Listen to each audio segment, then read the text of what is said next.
Kun kaisa, daw nagabatsyag bala kamo sa inyong opisina nga medyo tambak? Tambak ang ulubrahon, kagamuman ang basura? Pero hindi magkabalaka ka Barangay Kapitolyo. Diri sa tindahan ni Eco kag Flora, hapos mahibaluan ang maayo nga pagdumala sang aton basura. Isa ka butang nga sarang naton tanan mahimo, labi na gid sa trabaho.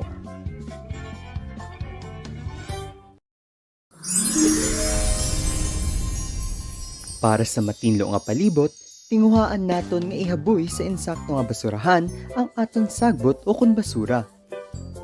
May 4 ka kategorya ang solid waste.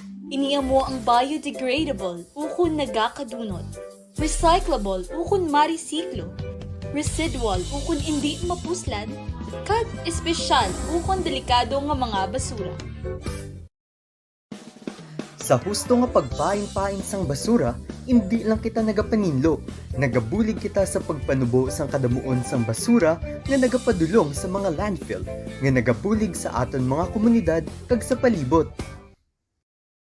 Ini hindi lamang makabulig sa pagpatahom sang palibot, kundi ini man ang magapaayo sa kalibutan gikan sa halit sang polusyon.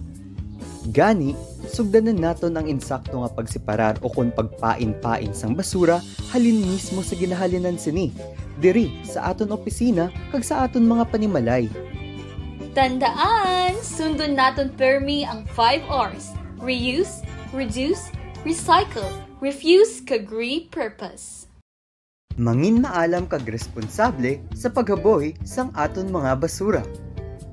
Para sa dugang impormasyon parte sa Ecological Solid Waste Management ukon Republic Act 9003, Barangay Kapitolyo Ordinance kag mga layay batok sa paggamit sa single-use plastic sa Kapitolyo, bisitahi ang amon website paagi sining nga QR code.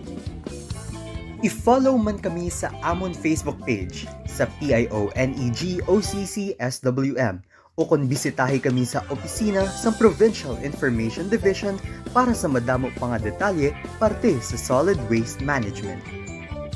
Wala nagatapos sa inyong individual nga lamesa ang insakto nga pagpain-pain sang basura. Mismo ang inyong opisina maka-implementar sang waste reduction strategies kag solid waste management initiatives.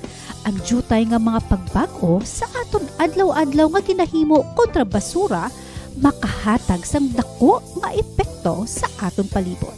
Paagi sa pagbinuligay sa opisina, makahimo kita sang mas maayo nga palaabuton hindi lang sa Barangay Kapitolyo, kundi para sa bilog nga Pilipinas.